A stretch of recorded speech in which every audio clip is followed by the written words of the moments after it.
Welcome, class. We're going to be doing history. Does anyone know who Oskar Schindler is? He's a dude who did something really cool. Nope. You? Oh, I know who he is. He is a German spy. Well, used to be spy. Then he started a thing and hired all the Jews and saved many of them because he didn't want them to die.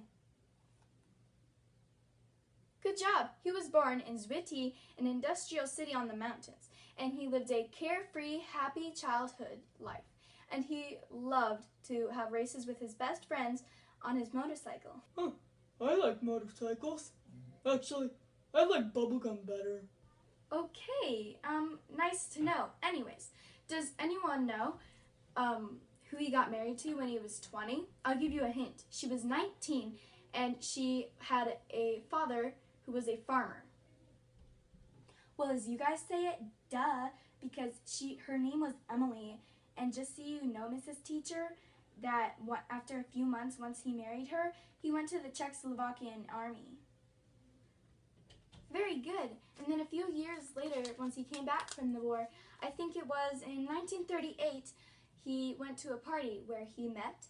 Does anyone know? I'll just tell you why I'm reading this book.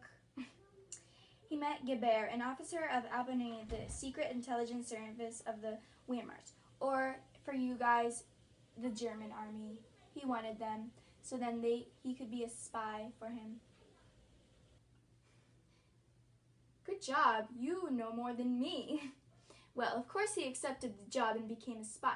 But after a while, he didn't like it that much because there was a lot of people dying, you know. I mean, who wants a person who's dying? Sorry.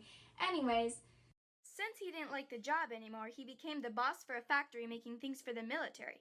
He soon got an apartment in Germany away from Emily because he was so busy. Now, he still felt bad for the Jews, so he talked to Stern, his best buddy, to see if he could get new employees to work, which was, of course, the Jews, because he still felt bad for them. His best bud figured it out, and he got 150 Jewish men and women to work there. After a while, he wanted more and more Jews to work there, and soon his factory was called a safe place for Jews. From time to time, Emily would come visit. Whenever she stayed, she would hear about how conditions were getting worse in the ghetto, which was a place where all the Jews stayed. It was a single room, maybe two, and a kitchen for a whole family of Jews to stay. Emily would visit and then go back home. Schindler took very good care of his people. He made sure that they would get home on time. Now, all the Jews loved working for Schindler, but after a while, he noticed that some of them came in with fear and fright on their faces. Does anyone know why? They were afraid that they would get taken away from their families or get died. So soon the Jews told him they were scared because they were floggings on the spot. Enraged, Schindler demanded that his workers be released from the Plazow camp, so where they were living, and he would provide things for them.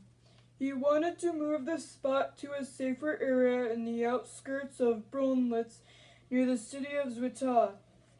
He got it done, and in 2 months it was ready. Blah, blah, blah, blah, blah. You used a paper, non-intelligent person, and you forgot to add that first he transported the men and then he would transport the women. But when he transported the women, something happened and they ended up in the Holocaust. Of course they did not die though. So, confused, he went to his secretary and bribed her with a ring. So she went and tried to find all the Jews. And so then, once she did, she came back, and in the train was a ton of women with lice and disgusting things. It was like so horrid. Very good, but you guys forgot to add something. What? I forgot something? What is it? Tell my intelligent brain. My brain isn't intelligent. I don't know everything. Calm down. The only thing you forgot was because he was close by where he lives, Emily got to come and help.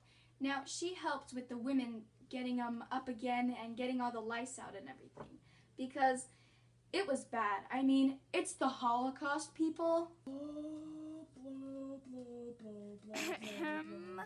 What? Oh, sorry.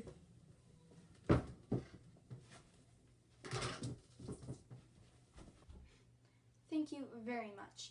Now, the war ended, and all of the Jews that he helped and everything, they either went home or to Israel. This is the pizza song. Lunch isn't very long. Hey. Can I just stop you right there? I wrote some notes for you. Just read them. It'll hurry this whole thing up. Thank you, but I think I got it from here. After the war, he lived on a farm for 10 years, but he didn't really like it. And one day, the Jews came to him and said, "Come to Israel, we want to give you a medal." And so he went, he got the medal. And Germany also gave him a medal. But after a while, he kind of, what everyone does. Does anyone know?